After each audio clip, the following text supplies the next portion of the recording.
Hi all of you, very good morning and welcome to my YouTube channel tech in maths. मैंने विस्मल दास इस video में JEE mathematics में circle का one of the problem को cover करने जा रहा हूँ। And the question was basically asked in JEE April 2025 का ये क्वेश्चन है। क्वेश्चन में क्या बोला गया है यहाँ पे, let C1 be the circle in the third quadrant में ऑफ रेडियस क्या दे रखा है 3 that touches both the coordinate axis. Let C2 be the circle with centre क्या है 1,3 right that touches C1 externally at a point alpha comma beta. If beta minus alpha the whole square equal to what m by n and GCD of mn क्या है 1 है, then m plus n की value हमें find करना है। सो इस question का जो डायग्राम है, डायग्राम समवेयर कैसे बनेगा, यहाँ पे क्या बोला गया है, जो हमारा सर्कल C1 है that is in the third quadrant. Okay, radius क्या है उसका 3 है राइट। सो सेंटर जो है और touch the coordinate axis, so centre जो वो क्या हो जाएगा -3, राइट। और ये टच कर रहा है दोनों कोऑर्डिनेट एक्सिस को राइट। सो दोनों कोऑर्डिनेट एक्सिस को टच कर रहा है तो circle will be like this, okay, somewhere like this. और सेंटर ये क्या हो गया हमारा -3, राइट। x डैश, ये एक्सिस हो गया हमारा y डैश। दूसरा जो सर्कल है that is what in the which quadrant, in the sorry उसका सेंटर जो है वो क्या है 1,3 है राइट। और टच कर रहा है इस सर्कल को, ये C1 सर्कल है राइट। C1 सर्कल को C2 सर्कल टच कर रहा है एक्सटर्नली राइट, एक्सटर्नली टच कर रहा है और उसका सेंटर है 1,3। सो एक्सटर्नली टच कर रहा है तो समवेयर ये जो है इस तरह से टच करेगा राइट। ये पॉइंट हमारा टचिंग पॉइंट हो गया राइट। और ये पॉइंट को मैं मान, ये पॉइंट क्या दे रखा है अल्फा बीटा पॉइंट पे ये टच कर रहा है राइट। सो P पॉइंट मान लिया मैंने इसको अल्फा कॉमा बीटा, और इसका जो सेंटर है दैट इज़ क्या है यहाँ पे 1,3 right, 1,3। Okay, so now radius इसका क्या हो गया, रेडियस 3 हो गया। दिस इज़ व्हाट, यहाँ से A से P की बात करूँ मैं, A से P की बात करूँ दैट इज़ व्हाट, ये हो गया 3।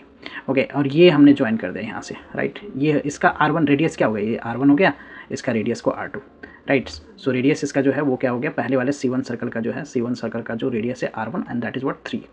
ओके, R2 सर्कल का रेडियस के लिए हम पहले क्या करते हैं, इसको मैं मान लेता हूँ m और ये मान लिया हमने n राइट, दोनों सेंटर को मान लिया।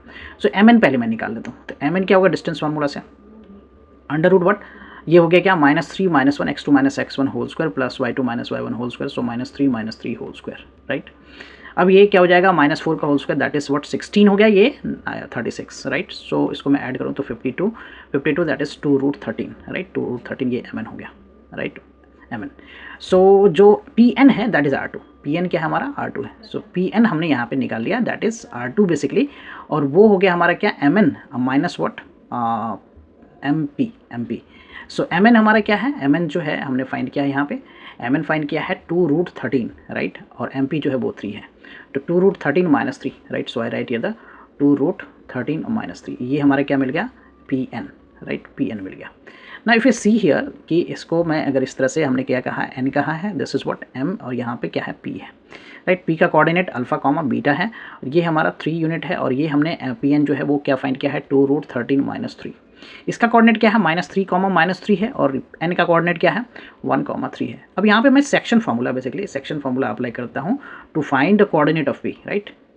कोऑर्डिनेट ऑफ P फाइंड करने के लिए यहाँ पे मैं section formula, internal division right, section formula.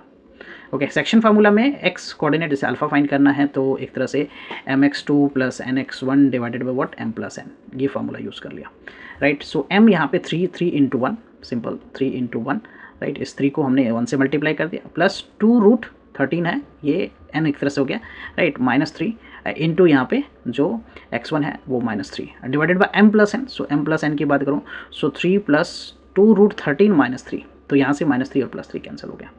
अब मैं इसको सिंप्लीफाई करूँ सो दिस इज़ 3 प्लस ये क्या हो गया माइनस हो जाएगा राइट, ये हो गया हमारा क्या minus right, 3 minus this is what 3 - 6 right, 3 - 6 √13, और this is what here the plus का ये हो गया 9, ओके, प्लस का 9 बाई 2√13। सो अल्फ़ा जो है वो हमारा क्या हो गया, this is what 12 - 6 √13 divided by 2√13 right. So this is alpha हमने फाइंड कर लिया। Now we will find the beta, उसमें भी सेक्शन फार्मूला लगेगा अल्फ़ा और बीटा कोऑर्डिनेट फाइंड करने के लिए। ओके, सो बीटा फाइंड करने के लिए यहाँ पे हम क्या करेंगे, my2 + ny1 divided by what m + n। So m एक तरह से क्या है 3 इंटू ये क्या है कोऑर्डिनेट यहाँ पे क्या है 3 × 3 हो गया ये राइट, 3 × 3 ओके, प्लस व्हाट ये हमारा 2√13 - 3 इंटू व्हाट n y1 भी हमारा क्या है -3 है right, divided by m + n। सो 3 + 2√13 - 3, सो -3 और +3 ये कैंसिल हो गया, दिस इज़ व्हाट 9, इसको मल्टीप्लाई करो तो -6√13, और ये प्लस का 9 डिवाइडेड बाई व्हाट 2√13 राइट, 2√13, तो ये क्या हो गया हमारा 18 - व्हाट 6√13 डिवाइडेड बाई 2√13 ये हो गया हमारा क्या beta, right, this is beta. Now what we have to find here, the beta minus alpha whole square find करना है. सो बीटा माइनस अल्फा पहले मैं निकाल लेता हूँ. सो बीटा माइनस अल्फा, बीटा क्या है हमारा यहाँ पे, बीटा जो है दैट इज व्हाट, बीटा की वैल्यू अगर मैं देखूँ तो 18 माइनस 6 रूट 18 माइनस क्या है हमारा 18 minus 6 root 13 divided by what, divided by 2√13, right, 2√13. So I write here the 2√13, okay, 2√13 minus alpha, alpha क्या है हमारा, अल्फा की वैल्यू हमने यहाँ पे फाइंड कर रखा है, alpha is 12 minus 6√13, 12 minus 6√13. So I write here the 12 minus 6√13 divided by what, 2√13, okay. So LCM हमारा हो जाएगा ये 18 हो गया, एलसीएम 2√13 होगा, 18 माइनस 6√13 माइनस 12 हो गया, ये माइनस 12 हो गया, ये प्लस हो जाएगा 6√13 एंड एलसीएम में क्या आ गया हमारा 2√13. तो ये तो कैंसिल हो गया, दिस इज कैंसिल आउट. तो 18 minus 12 is what 6 by 2√13, right, 2√13 यहाँ से इसको कैंसिल कर दिया 3 times. So this is what beta minus alpha. So beta minus alpha the whole square हमें फाइंड करना है. सो होल स्क्वायर क्या हो जाएगा 9/13. और ये जो है m/n अगर मैं देखूँ तो साथ में m और n हमारा क्या एक तरह से n m जो है 9 और n जो है 13 हो गया, राइट. और इसका जीसीटी अगर मैं फाइंड करके देखूँ सो दैट इज 9 और 13 का जीसीटी 1 आता है. So that is correct, okay. m की वैल्यू हमें मिल गया है क्या, m की वैल्यू 9 हो गया, राइट, और n की वैल्यू क्या हो गया 13 हो गया. सो m प्लस n पूछा गया है, तो m प्लस n यानी 9 प्लस 13, ओके. सो 9 प्लस 13 क्या हो जाएगा 22. m प्लस n की वैल्यू पूछा गया है, so m plus n is 22 आ गया, right. So which option is the correct option, C option is the correct option. Hope you will clear with the solution. I will come with the next question in this solution. Thank you for watching. Please consider subscribe my channel so that I can upload more videos. Bye bye, take care.